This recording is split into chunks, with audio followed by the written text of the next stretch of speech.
જય શ્રી કૃષ્ણ. સ્વાગત છે તમારું છાયાની વાનગીઓમાં. આજે હું અલગ જ મસાલો બનાવીને આખા મરચાંના ભરેલા ભજીયા બનાવવાની છું. તો ચાલો મારી સાથે આપણે બનાવવાની શરૂઆત કરીએ.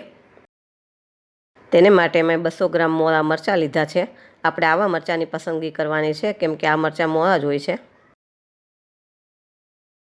આ મરચાંમાં ચાકુથી ઊભો કાપો મૂકી અને વચ્ચેથી બીના ભાગને કાઢી લેવાનો છે અને આવી જ રીતે આપણે બીજા બધા મરચાં તૈયાર કરી લેશું.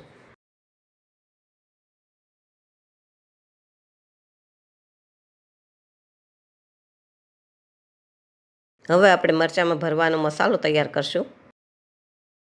એને માટે એક મિક્સર જારમાં મેં એક નાનો બાઉલ રતલામી સેવ લીધી છે. ત્યારબાદ એમાં 1 ચમચી જેટલા તલ અને 2 ચમચી જેટલા સિંગદાણા નાખી અને એને અધકચરા ક્રશ કરવાના છે. આવું આપણે અધકચરું ક્રશ કરવાનું છે. હવે આ બધા મિશ્રણને આપણે એક બાઉલમાં કાઢી લેશું. ત્યારબાદ આપણે એમાં 1 ચમચી મીઠું, અડધી ચમચી હળદર, 1 ચમચી મરચું, 1 ચમચી ધાણા જીરું, 1 ચમચી ખાંડ અને અડધું લીંબુ નીચોવશું ને 1 પાવડું તેલ નાખી અને બધા મસાલાને સારી રીતે ભેળવી દેશું.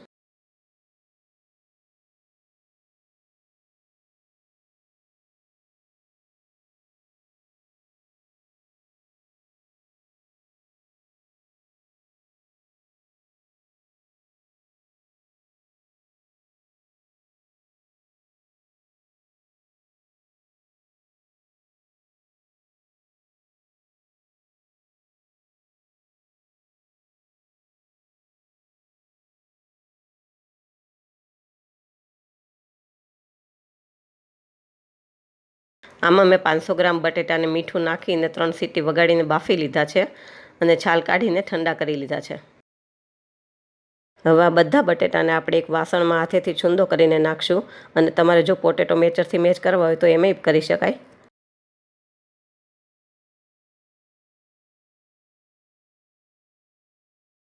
હવે આપણે એમાં બાકીના મસાલા કરશું.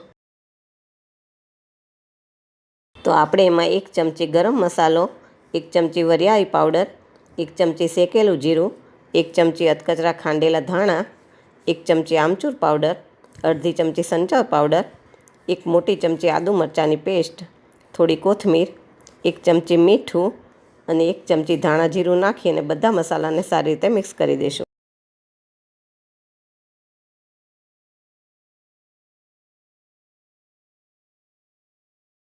આ મસાલામાં આપણે ઉપરથી વઘાર કરવાનો છે એટલે વઘારિયામાં 1 પાવડું તેલ નાખી અને એને ગરમ થવા દઈશું.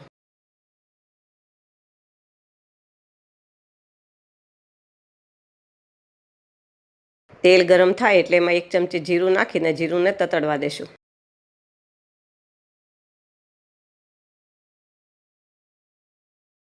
જીરું તતડે એટલે એમાં 8-10 લીમડાના પાનના કટકા કરીને નાખશું અને થોડી હિંગ નાખી દઈશું.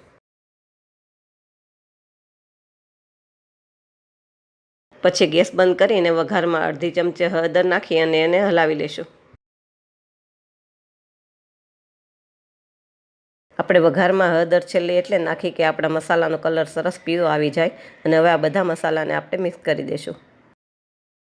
જો તમને મારી વાનગીઓ પસંદ આવતી હોય તો મારા વિડીયોને લાઇક કરજો, શેર કરજો અને મારી ચેનલને સબસ્ક્રાઈબ કરજો.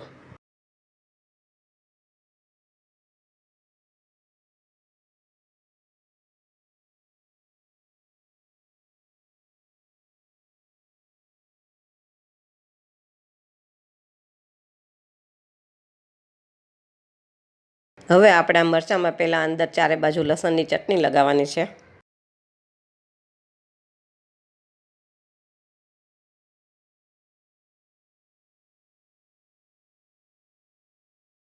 પછી આપણે જે રતલામી સેવનો મસાલો તૈયાર કરીને રાખ્યો હતો એ આ મરચાંમાં દબાવીને ભરી દઈશું.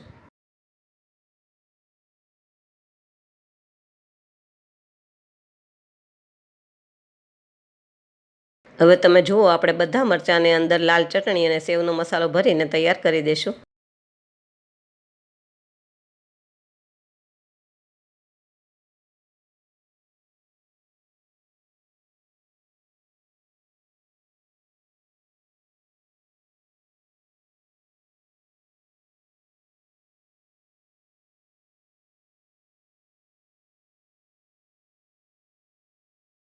હવે આપણે આ બધા મરચાંને જે આપણે બટેટાનો મસાલો તૈયાર કરીને રાખ્યો છે એનીથી કવર કરવાના છે.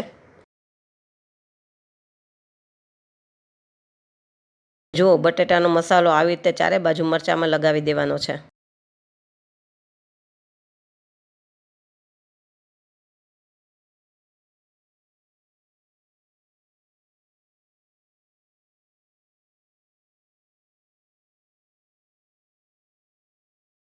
પછી મરચાંને બંને હથેળીથી થોડું પ્રેસ કરશું એટલે મસાલો આસાનીથી મરચાંમાં ચોંટી જશે.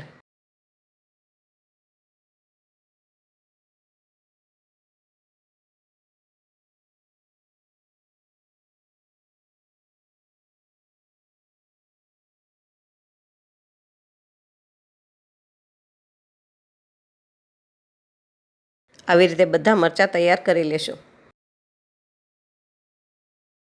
હવે આપણે ભજીયા માટેનું બેટર તૈયાર કરી લઈએ. એને માટે એક બાઉલમાં મેં 1 વાટકો ચણાનો લોટ ચાળીને લીધો છે. એમાં અડધી ચમચી મીઠું, થોડીક હળદર, થોડીક હિંગ નાખશું અને પછી એમાં જરૂર મુજબનું પાણી નાખી અને બેટર તૈયાર કરશું. આ મરચાંના ભજીયા ખાવામાં ખૂબ સરસ લાગે છે. એટલે જો તમે કોઈ વાર ટ્રાય ન કર્યા હોય તો એકવાર જરૂર ટ્રાય કરજો અને મને કમેન્ટમાં કહેજો કે તમને કેવા લાગ્યા.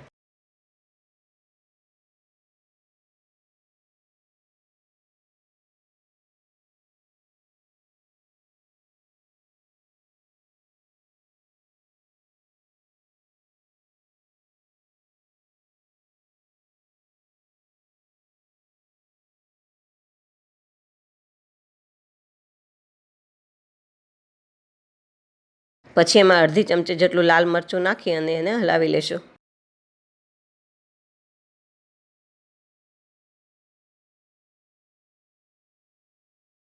છેલ્લે એમાં થોડોક ખાવાનો સોડા અને અડધું પાવું તેલ નાખી અને ફરીવાર હલાવી લેશું.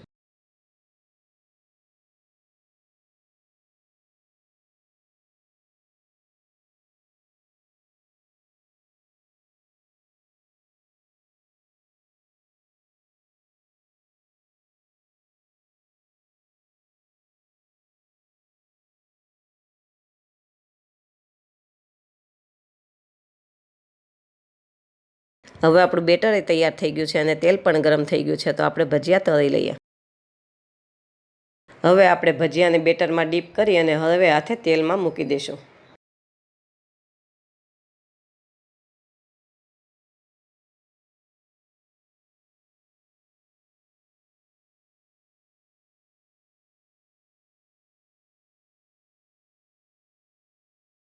ને ભજીયાને પલટાવવાની ઉતાવળ નહીં કરવાની, ધીમે ધીમે હળવા હાથે તળવાના અને આવી રીતે આપણે બધા ભજીયાને તૈયાર કરી લઈશું.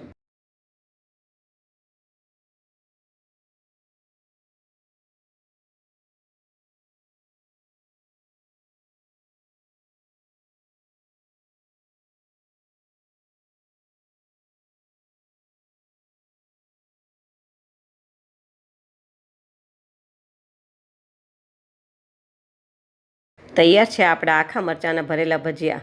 ફરી મળીએ એક નવી વાનગી સાથે. Thank you.